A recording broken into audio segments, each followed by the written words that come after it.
guys, it's Leanne here and I'm back with another video. If you are watching this video, it's probably because you watched the other one that was talking about how to get your first lead and your first sale in real estate. I wanted to go a little bit more in detail about what you actually do when you get those leads and how to genuinely convert them. So if you haven't watched that video, go ahead and go click on that video and check it out. If you feel like you already know that information, that's cool too. Okay, we could just sit here. But when you finally start getting leads coming in, so you've done all the work of doing research, crafting your social media pages, reaching out to your baby list, building your database, networking, talking to people, not being a secret agent and everybody knows that you're in real estate, and then finally somebody calls you, right? Hey, I want to buy a house. What do you do? How do you convert them? How do you get them to the closing table? For me personally, when I get a lead that is a buyer, I like to make sure that this is a qualified buyer, okay? So you don't just up and jump up and start showing them houses. Like, no, don't do that, okay? Because one, that's how people get killed. For real, like the world is crazy and you can't just go up and show a house to somebody because they called you and they said that they wanted to see it. Like, that is incredibly dangerous. Please don't do that. When a person reaches out to me and they say that they want to buy a house, then I send them to my website and I have them schedule a buyer consultation. Now, if you're first starting out, you probably won't have a website, but you can still do a form of these buyer consultations. So what I used to do was I would just meet at a coffee shop and I would do the exact same thing that I do with my buyer consultations now, but they would just be in person. But now I do them online via like Google Hangouts or Zoom or whatever the case may be. I have them give me all of their contact information, right? So sometimes a buyer will come to you and they're already pre-approved, which is great, cool, because that cuts down on the amount of work that you have to do.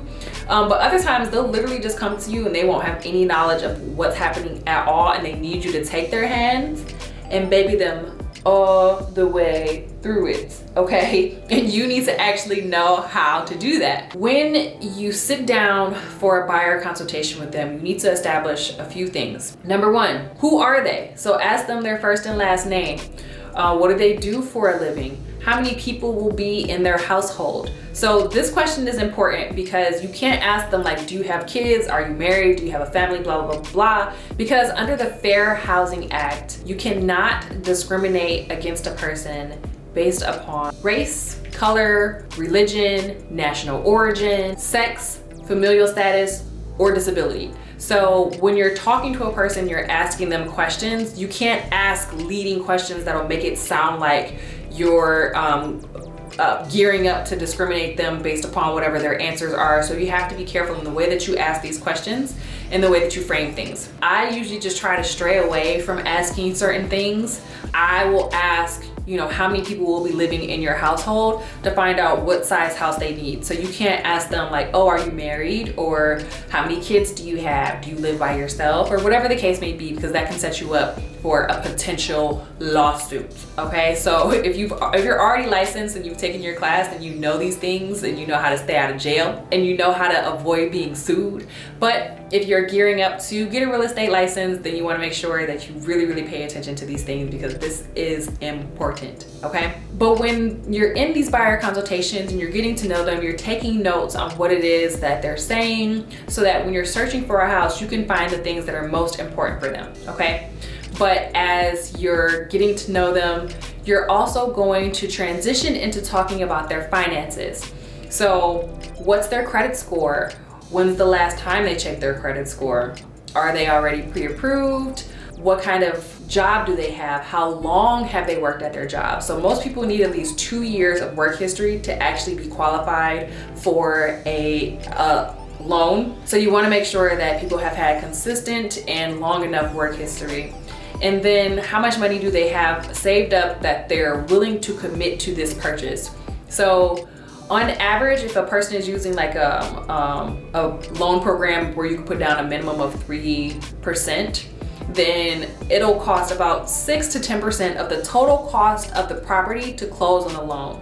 So that includes their 3% down payment, closing costs, title fees, appraisal, inspection, the lender's fees, et cetera, et cetera. So there's a number of different various fees that are involved to close on a property. So you want to make sure that they actually know how much money they should need about. And if they don't have that money, then telling them what amount of money they should aim for to start saving, etc., etc. Usually my buyer consultations are an hour long, okay? Now this sounds very long, especially a lot of agents don't go through what I do when I talk to a buyer, because again, a lot of my buyers are usually first-time home buyers and they don't know anything about anything. And a big part of what I do is I teach in my transactions. So I want to make sure that they understand everything that's happening in each part of the deal. So I take the time to set the stage on the front end, and I set that expectation to let them know that, hey, you're going through this transaction, but I also expect you to come out of this knowing what happened and having learned something. So the first half of our 1 hour buyer consultation is me literally just getting to know more about them, finding out their financial health, and creating a game plan if one, they're ready to actually start their transaction right now, or two, if they're not ready, but they will be in a couple of months after they save money, or if they just boost their credit score a little more, or whatever the case may be. In the second half of the consultation, I talk about how to buy a house literally from start to finish, right? So I will tell them from the point of actually getting pre-approved to searching for a house, submitting an offer, going through loan underwriting, and then finally getting to the closing table. So I talk about every single step in between, what happens, about how long does it take, etc., etc. And then usually by the time I'm done with my buyer consultation, one, I've answered all of their questions. Two, I've established a rapport with them. So I've had so many buyer consultations at this point, like I can do it in my sleep. I have my spiel down. I know what people are gonna ask, and I can get that information out quickly. But I've established a rapport with them because I joke as I'm saying it, and I'm like theatrical, and I'm talking to them like they're my friend, but I'm also teaching them valuable information. So by the time we get to the end of our consultation, they feel like, one, I like this girl, okay? She got a good attitude about her. She's cute. She's fun to look at, okay? But she genuinely cares about me and my home buying purchase, and I want her to be my agent and walk me through this transaction, because for a lot of people, this is the largest transaction that they will ever make in their lives, and you want to make sure that they feel comfortable with you walking them through that. So when you get your lead, you have to qualify your leads, and you want to make sure that people know what's happening, what's going on, what's the next step, what do I need to do, blah, blah, blah, blah. And if you're only having like a 10-minute conversation with them saying like, oh, are you pre-approved? Okay, cool, let's start looking at houses. Like, that's not gonna create loyalty with your buyers at all. So the goal is to capture them first and foremost, but to nurture them so that they feel like they want to work with you. If another agent was to come, they like you, they're loyal to you. They're not just gonna go with the next agent that says something good to them. So taking your leads from just being a DM that said, what's up, I'm trying to buy a house, to jingling the keys and the soul sign on the boomerangs for the gram, all right? There's a number of groups on Facebook that will walk you through having a good buyer's presentation. Sometimes people like to do it in person. They'll do it with PowerPoints. They'll have like worksheets that they hand to the buyer. Or me personally, I just talk the whole way and then they take notes.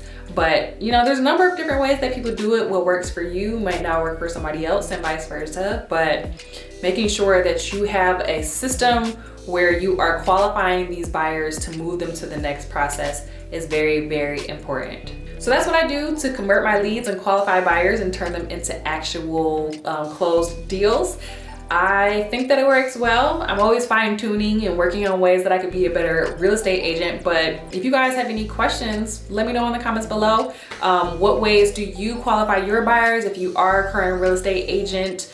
Are there any creative ways that you found that work really, really well? Let's all work together. It's a collaborative environment. It's enough money out here for everybody, okay? So let's work together and make sure that everybody eats, okay? So yeah, thank you guys so much for watching. Don't forget to like, comment, and subscribe. Don't forget that you, yes, you are pure gold, and I will see you in the next one. Bye.